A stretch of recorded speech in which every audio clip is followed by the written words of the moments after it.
Pasha about two goyim, Bolak and Bilam, trying to get under the skin, so to speak, of the Jewish people through a means that is completely out of line for the Goyish world. Not by attacking them, not by the sword, but by inflicting a curse. And who is involved in the curse? Involved in the curse is a man who is literally a Navi from Hashem, who speaks to Hashem, and Hashem speaks to him.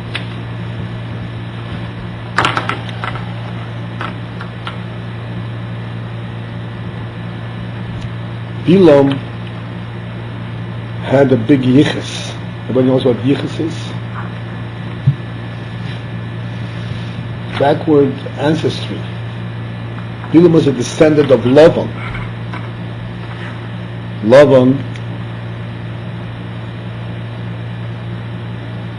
Yitzchok's brother-in-law, Yaakov's father-in-law. Very big yichus.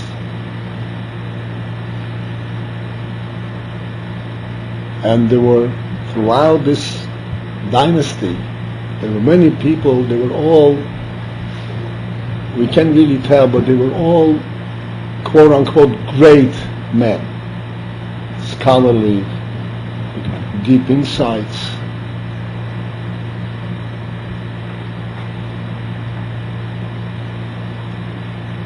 And many of them were Nevi'im. By Lavan, you learn in the Chumash. Hashem spoke to Lavan in the dream.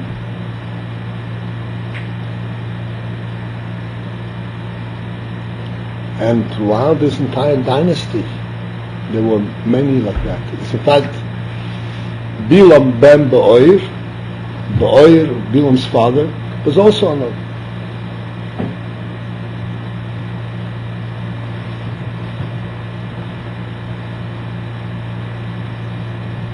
Isn't it amazing?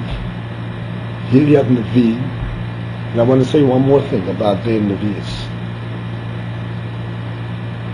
It says in the Chumash later on, at the end of Moshe's life, of the Torah, the Torah says, who Moshe was, and after Moshe passed away, it says, Leikom Novi b'Yisrael ke Moshe, that by Yidden there was not another Novi like Moshe.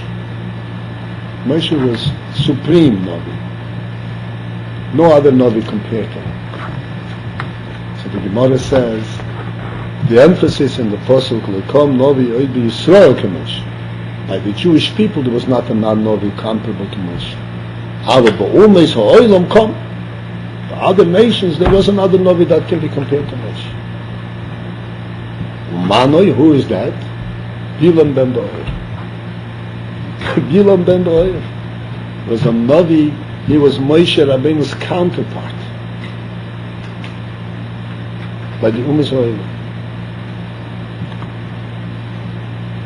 From the Chumash, it says that Moshe spoke with Hashem telepathy, and it says that Bilam, whenever he saw Hashem, he had to fall on the. He only came from at night, like. Right, because he was stomach, because Hashem didn't want to speak to him, but with Koyam Mamash, he wanted to speak to Hashem. Hashem spoke to him on demand. In addition to that, Bilam saw ahead till the end of time, literally till the end of time.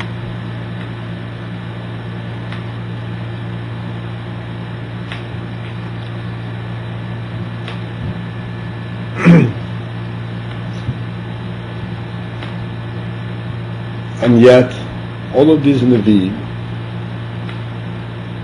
someplace, something got perverted,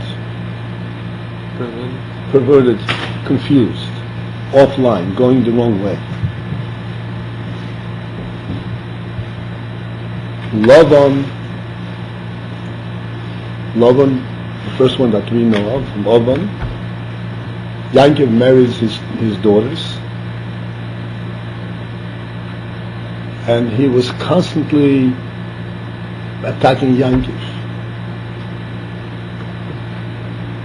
And even after that he changed, I don't know if you know the story, he chased after Yankov. Even after the Hashem came to him, and he said to him, don't bother Yankov.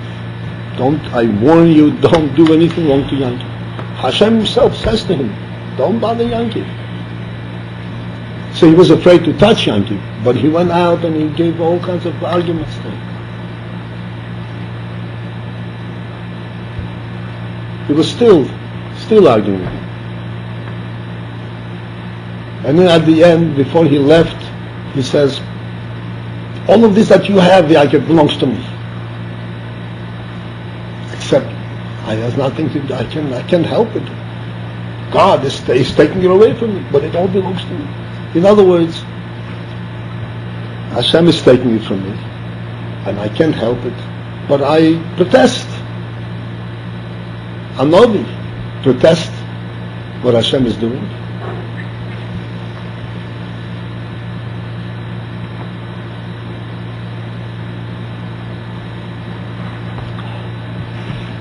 Coming back to our parsha here, which you're learning now. As you're learning through the parsha, surely you noticed, I don't know to what extent it kind of struck your imagination. Bolak sends ministers to Bilam, requesting that he come and curse the Jewish people. At that time, in the first mission, Bolak does not mention anything about reward, does not mention anything about honoring him. Just says, please go, curse me this nation.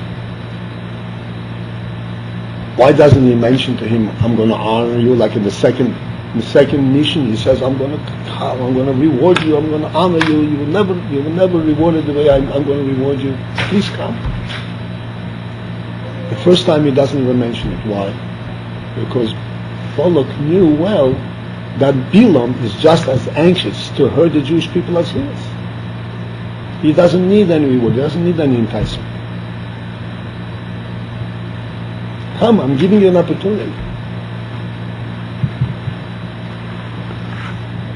Bilam says, well, I have to ask God. I have to ask God. Sounds good, right? Nobody wants to ask God.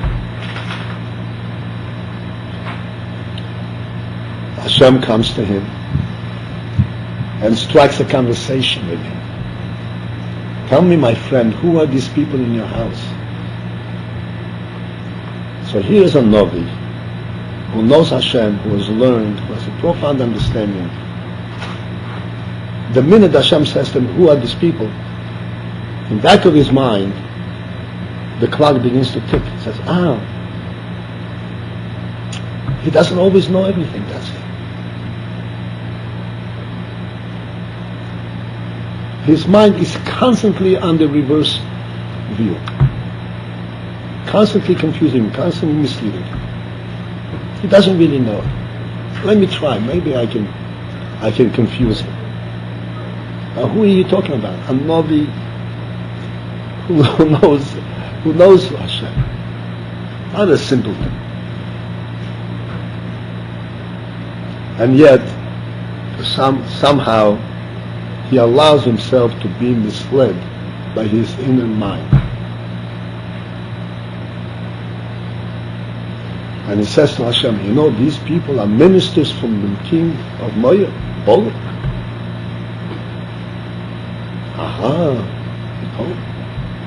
You think I'm a nothing, don't you? Take a look who is by my house. Bolak, the king of Moab, sent him these ministers. Again, he's kind of contesting, he's in contest with Hashem. Hashem says to him, don't go with them, and don't curse the people. It's a blessed people. Stay out of it.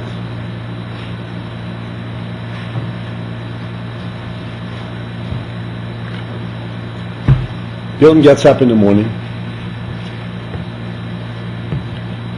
and he says to Bolak's ministers, he says, go back, I'm not going with you.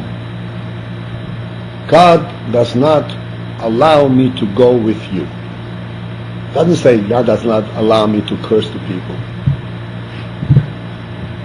Hashem wanted to prevent Bilam from falling through the cracks and falling into the pit. He says, don't curse them, it's nothing. The whole thing is cancel it. Bilam didn't want to admit it. Hashem doesn't want to curse them, but I want to curse them. I'll find a way to do it. But I can't go. Hashem said he can't go. So he tells the minister, he says, Hashem doesn't want me to go with you. You are not of a high enough rank for me to go with you. You're too simple. I'm God's prophet. Hashem says, it's too insulting. It's too demeaning for you to go with them. You represent me after all. He perverts the whole thing. Knowing very well that he is completely misinterpreting, misrepresenting Hashem's message.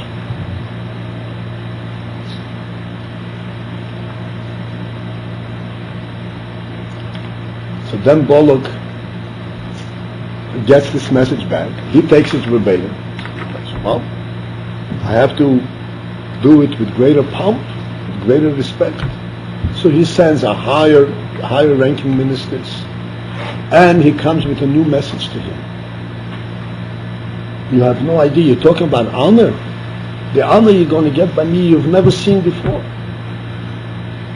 I'm going to reward you in a way that you will never be rewarded before. It's all in your honor. Please come.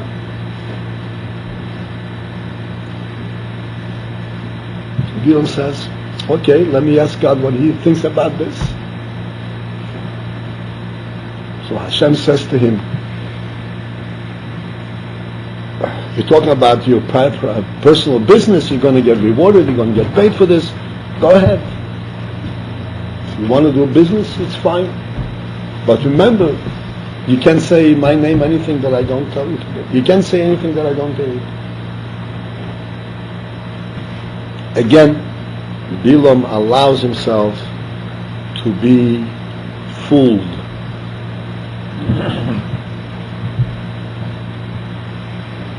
He knows what Hashem told him, and he knows Hashem is all powerful, he knows Hashem knows everything. He still puts himself, so to speak, on the competitive stance with Hashem. I am going to be able to somehow extract what I want. Get from it.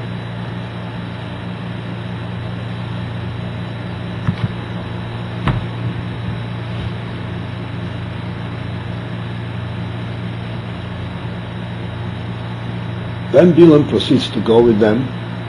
I don't know if you learned today's parsha. He had some obstacles on the way, some difficulty. Again, the Malach is trying to prevent him, trying to save him from doom, from disaster. He is oblivious to the whole thing. He goes on. As you will learn later, 3 times he attempted to curse the Yid. And 3 times, instead of a curse, a tremendous blessing came out. As a matter of fact, the blessings that Bilam pronounced are the greatest blessings that the Jewish people ever got.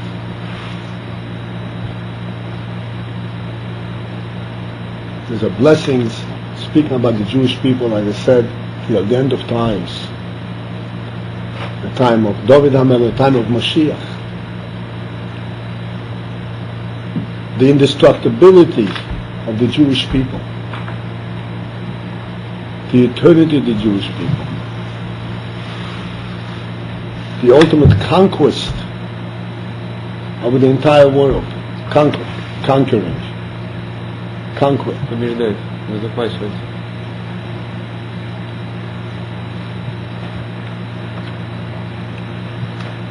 A beautiful people, a pure people, a wise people, all of that is in Bilam's lessons.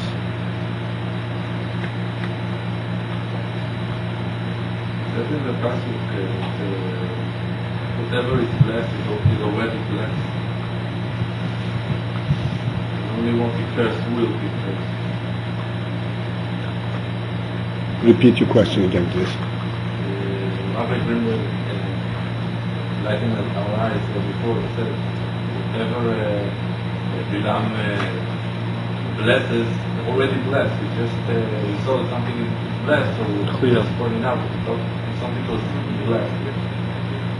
As it says, we go up. It's the son of fast. Only what you will curse will be cursed. So there's no count, even if it's for example.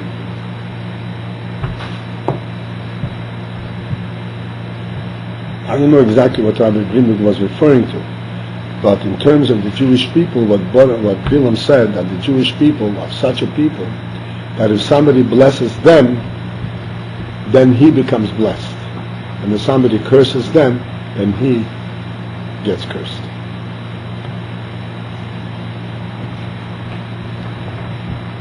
So it behooves us to kind of reflect, what is this kind of person? How is it possible?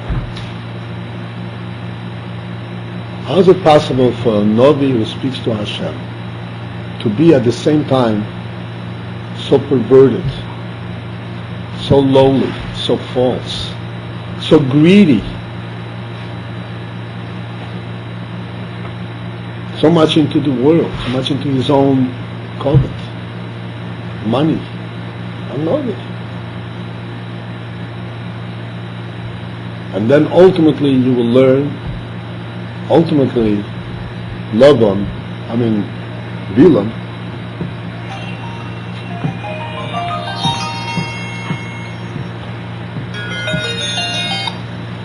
Bilam, ultimately, just to hurt the Jewish people a little bit, out of his sheer hatred, has created havoc by his own people. Created what? Havoc, disturbance, and destruction, because he brought him into immorality. Bilam, the Novi, caused immorality. Instead of reprimanding his people to rise up to a higher standard, he lowered them to a lower standard.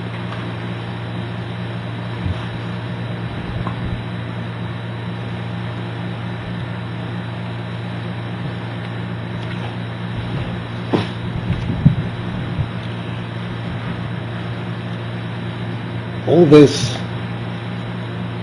needs to be understood, and not just understood, but actually we need to reflect and understand the significance of this. It is clear from this episode, this phenomenon, that knowledge, knowing, and knowing it thoroughly, does not define the person,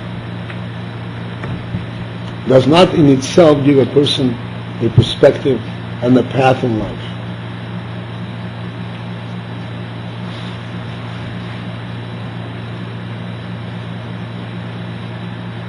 He was Bilam who knew it all. He knew it all, but he personally could not relate to it. He remained the same who he was without knowledge. On the contrary, because he remained the same, because he personally wasn't affected, so this knowledge actually served to destroy him. It had a negative effect rather than a positive effect.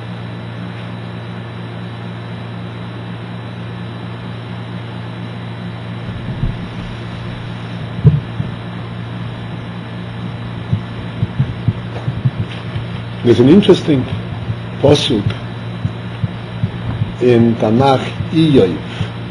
But in Iyov, there's a Tanakh Iyov. Iyov is a pretty sizable book. It talks about a man by the name of Iyov. Job is known in English. This Iyov, by the way, was also a descendant of Avram, had to do with Avram's family. Utz was a son of Nocher. Nocher was Avram's brother. And the Tanakh says that Iyov was a great man, was a very wise and very good man. A whole very involved story. And in Iyov there's a whole debate amongst Iyov's friends. Amongst them there was one who was named Elihu. And Elihu, as the Tanakh explains, Elihu was the youngest amongst them, and he had an insight that gave him that put him straight. And in the Apostle it says like this. It says,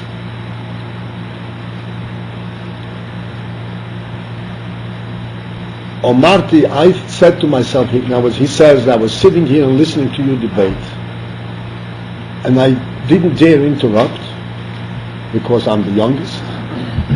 Omarti, I said to myself, Yomim midabeir, Yomim, days, which means years, age brings a person to say the wise thing, the right thing. Yabeir, they should speak the right thing.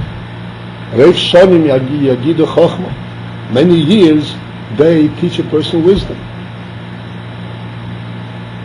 But after having heard you debate and all of your approaches, the way you understand God, it says, Ochein, I realize the truth is, Ruach hu ba'odam. It's a Ruach. It's a spirit.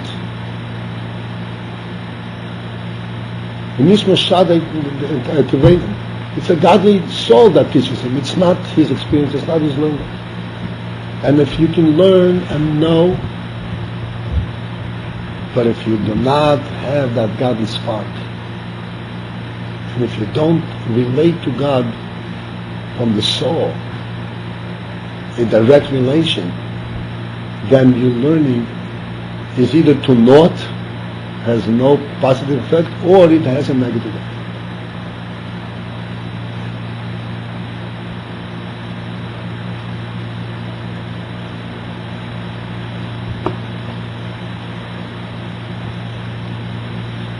By Matan Torah, we spoke about this many, many times. By Matan Torah, when the Hashem came to give the Eden the Torah, we all know that Hashem was waiting to give them the Torah until Eden came up with the formula, with the right formula. And they expressed their relationship. They expressed how are we receiving the Torah, on what basis are we receiving the Torah. They said we're receiving the Torah with this approach. Nasa v'nishma. We will do and then we will understand.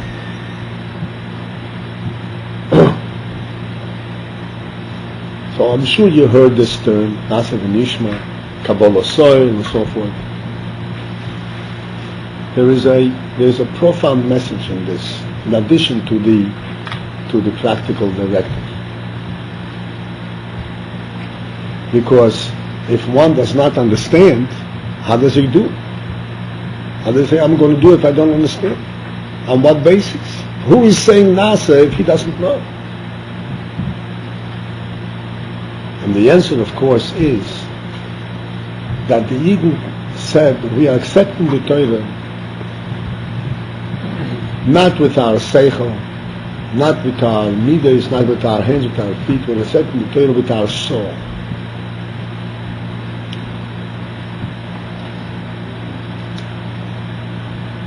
Be ready to do what you want us to do.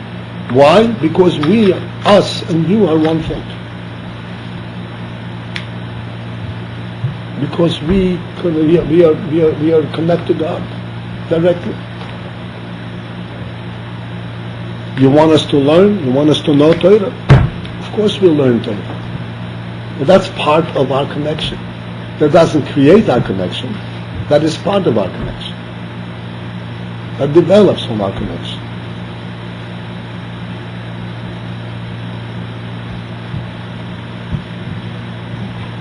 The story with Bilam demonstrates this profound principle very, very clearly. There was no one as great a scholar as Bilam was. And I'm not talking about scholar in science, scholar in godly knowledge.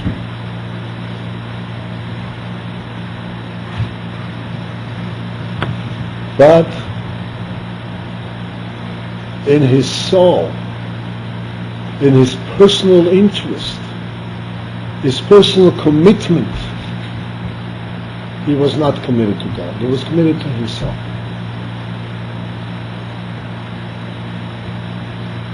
He was a man with entirely self-interest, just like any old person in the street.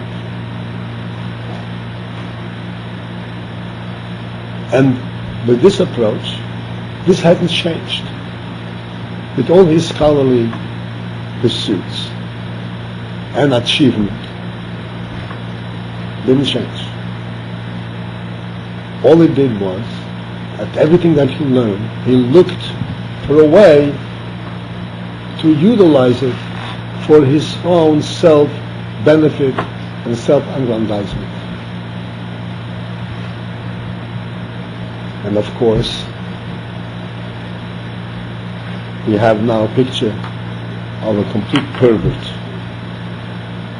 a man who is false to himself, false to others, a man who is capable of taking the holiest and translating it into the most impure.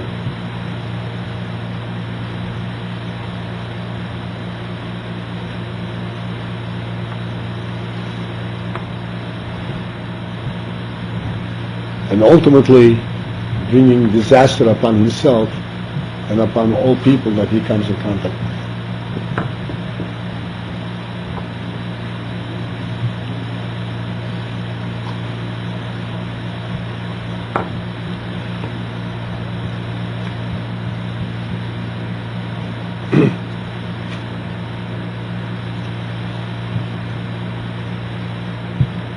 Having discussed this union, I want to come back and talk about ourselves.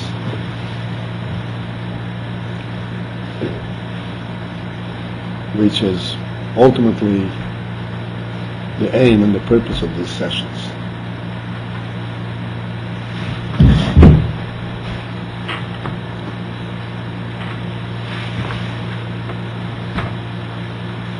We are here pursuing, we are learning, we are davening Bolak Hashem.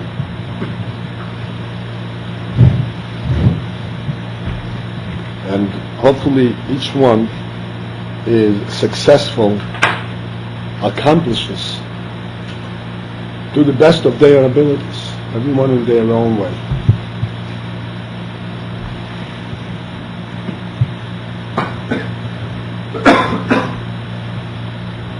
Along with all that, our primary effort and primary emphasis must be in finding within ourselves an identity with being Jewish,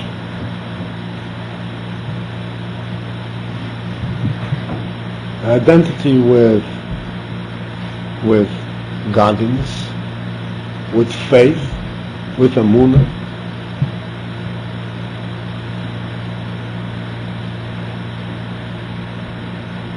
and recognizing that the essence of the person, the real person, is not his scholastic achievement. The real person is that soul, that spirit, that identity, that insight, that commitment.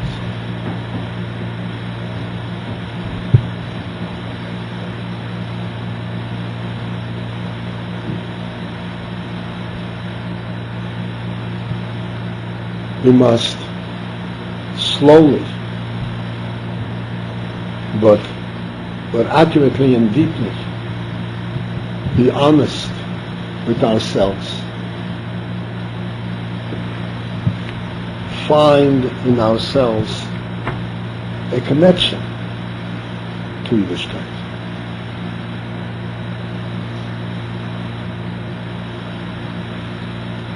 So that everything that we learn becomes has a positive effect.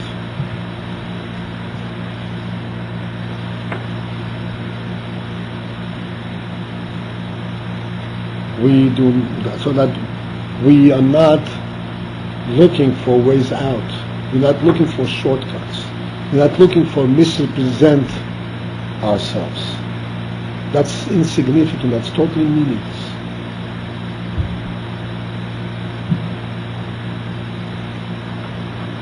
Here we come together, we come to learn, to reveal, and to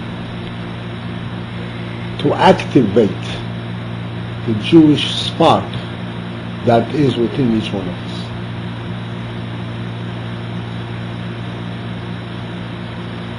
To activate it means that not only I believe deep down someplace in the hidden crevices of my mind,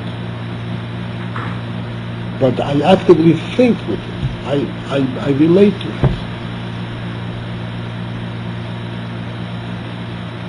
I cannot think of myself as a member of the general populace of the world.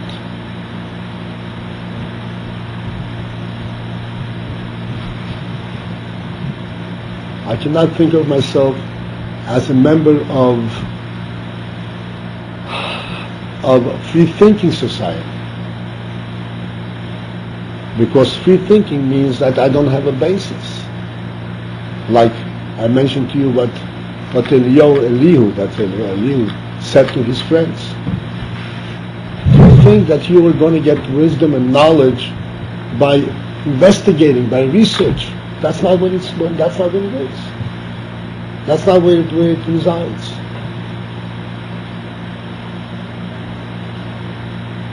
To know God, to know the reality of God, is something which exists exclusively in the human soul.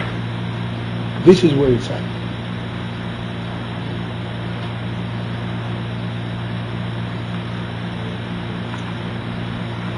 And our function here is to identify that spark, but not just to know, okay, I've identified it and now I go my own way, and then reveal it, and then base my activities, my life activities and my life pursuit on that, on the basis of this truth.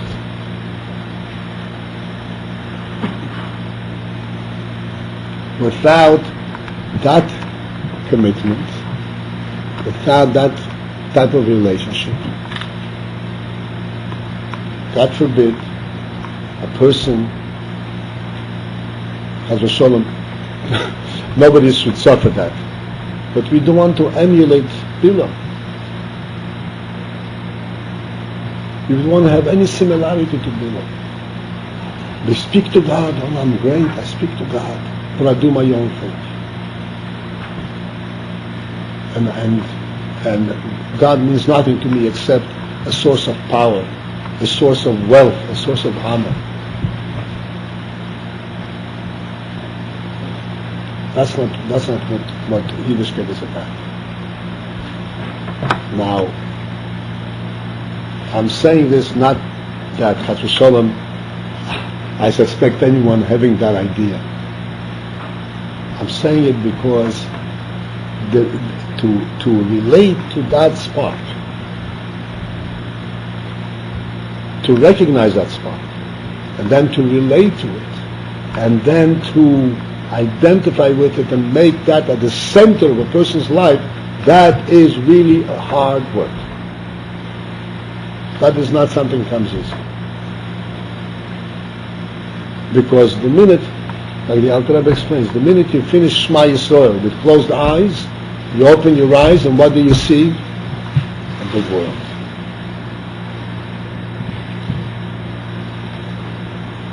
So that your practical life is in constant conflict with that insight. It takes a lot of effort, a lot of training, a lot of self-discipline, and a lot of introspection. Introspection, everybody knows what that means? To look deeply into one's own heart and one's own mind. Reflection, what's called Exodus, is boinamos.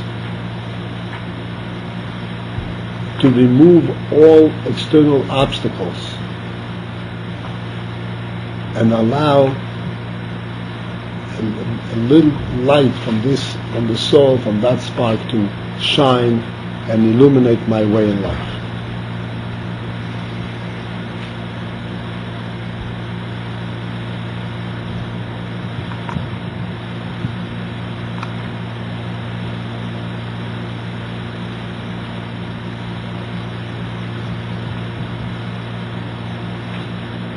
Whatever one's occupation in life may end up to be,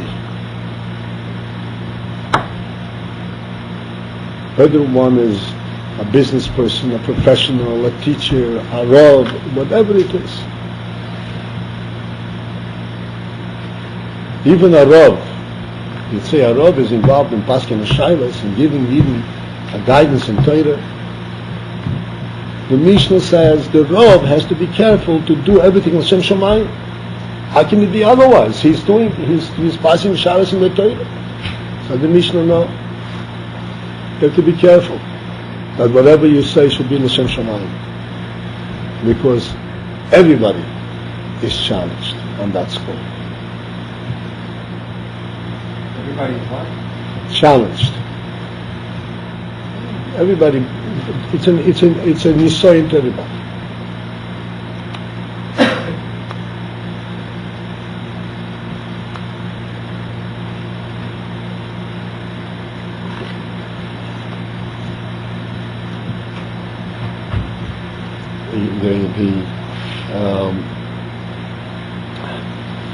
There's a deen about bribery.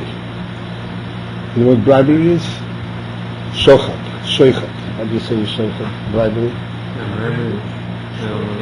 Huh? Chabar. You pay somebody else. Huh? What is the word? The word. Bribery. Что это? Like you give money to government. Yeah, you give money. Here.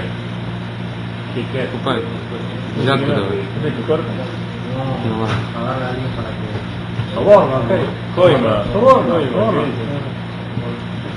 Okay. So,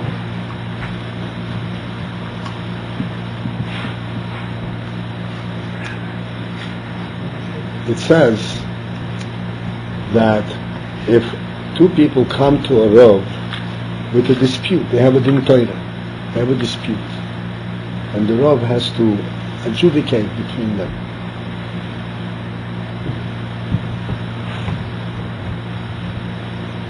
And one of the people, one of the contestants, comes into the vessel,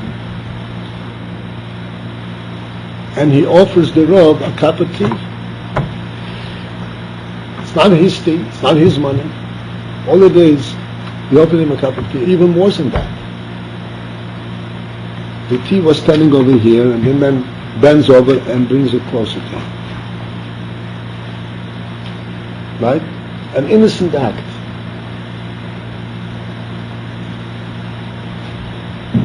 the Rav can no longer paskin his shayla.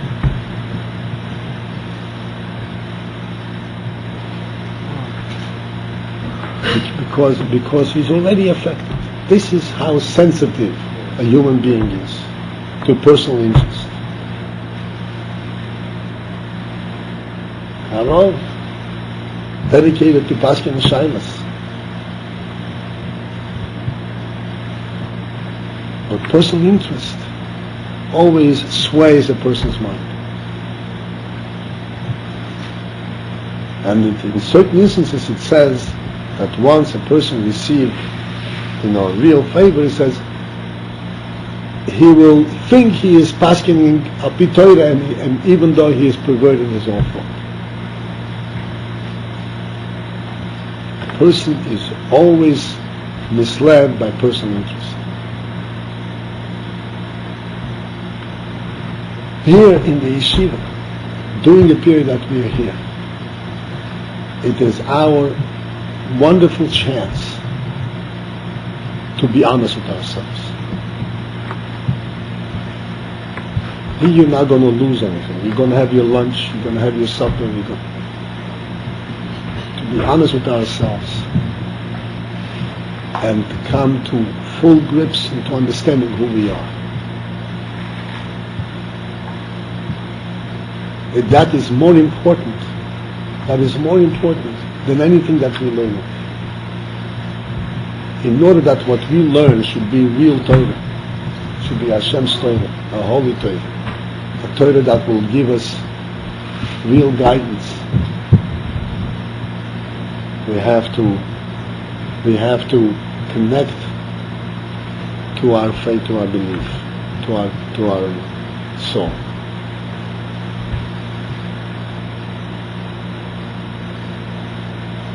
That is the only way that we can ultimately be committed to life, not waver around. Know that we have a path, that we have a life. Then afterwards, you can choose anything you want. You are on the same path.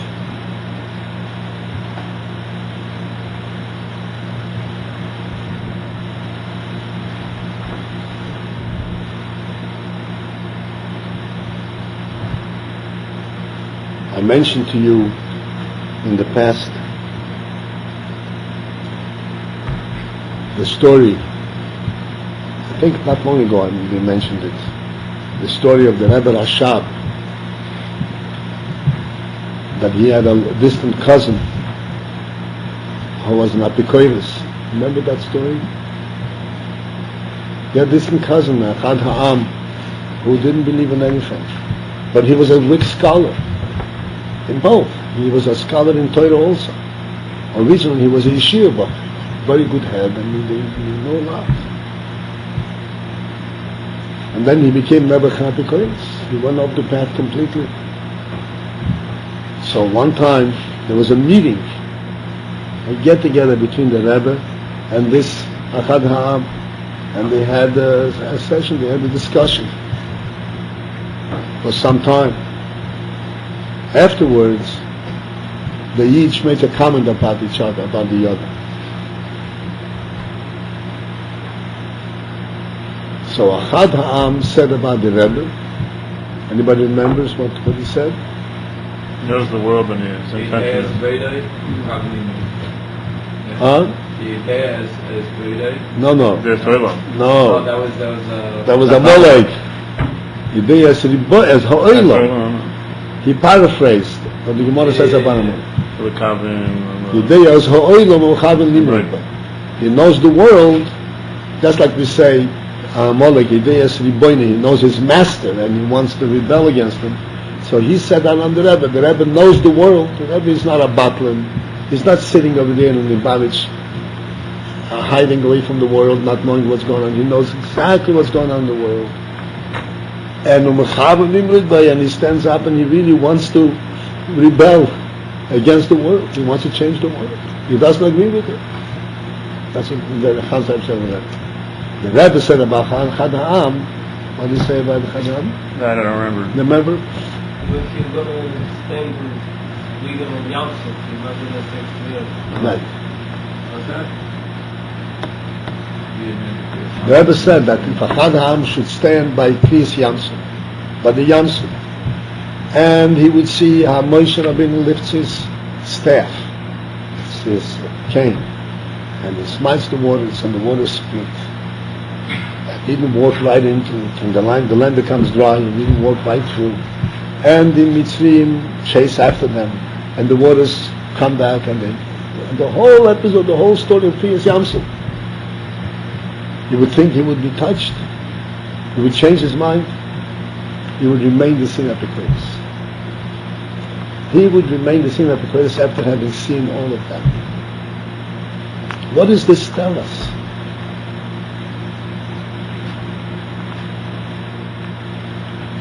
That if your soul is hidden, no matter what you know, it doesn't do anything.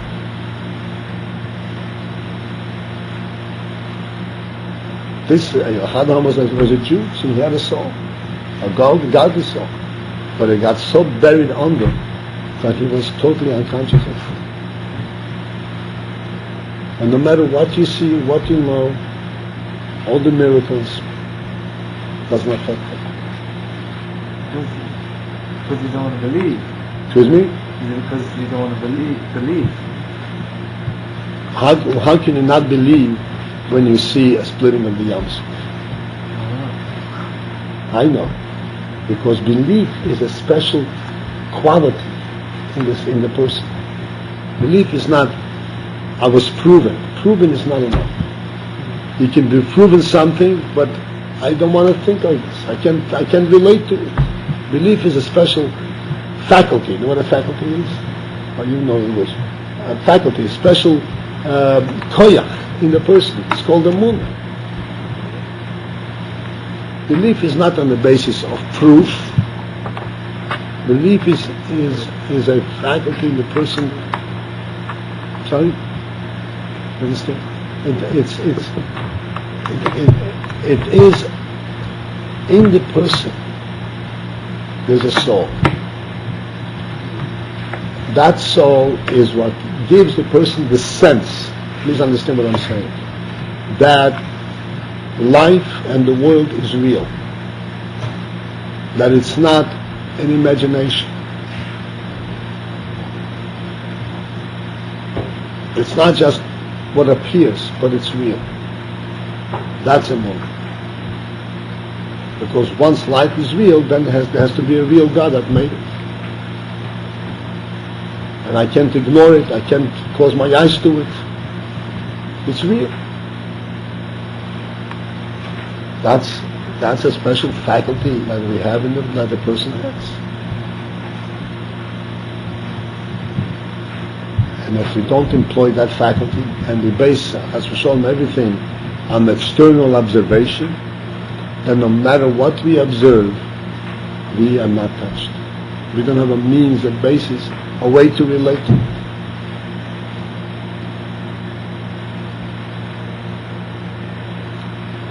This is why in our yeshivas, in Hasidic yeshivas, Cloud, in our yeshivas, we have a very big emphasis on learning Hasidus, and we also have a very big emphasis on davening.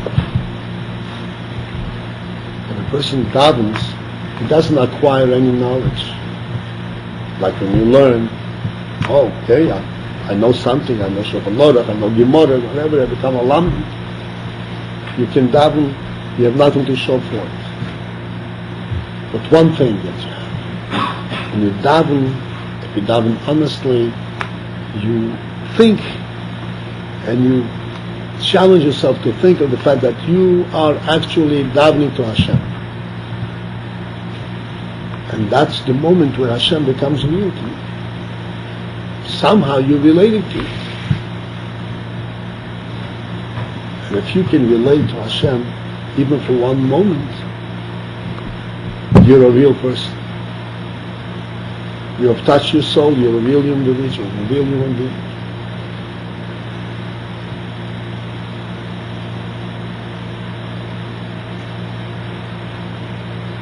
Remember but Bilam, what's possible to happen without that soul.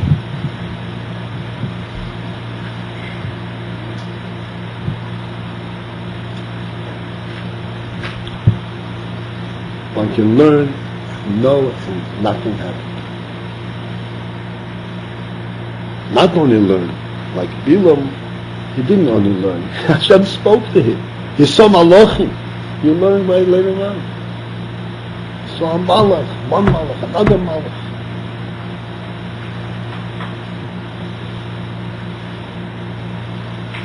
Didn't mean anything. He's still interested in himself. When am I going to get to that COVID? When am I going to get that honor? When am I going to get that money? That was in the back of this great man's mind.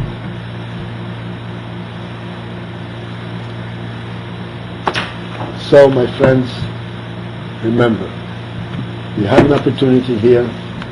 That opportunity doesn't come to everyone, and for those to whom it comes, is a very limited opportunity.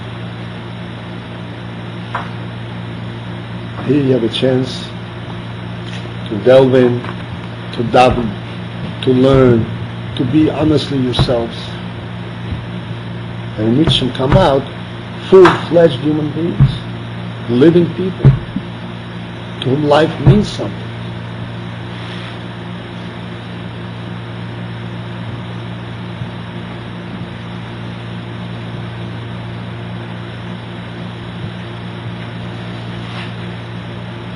So Reb Mash Hatzloch.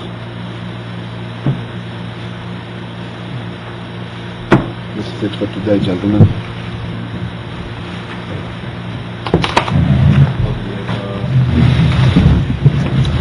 Yep.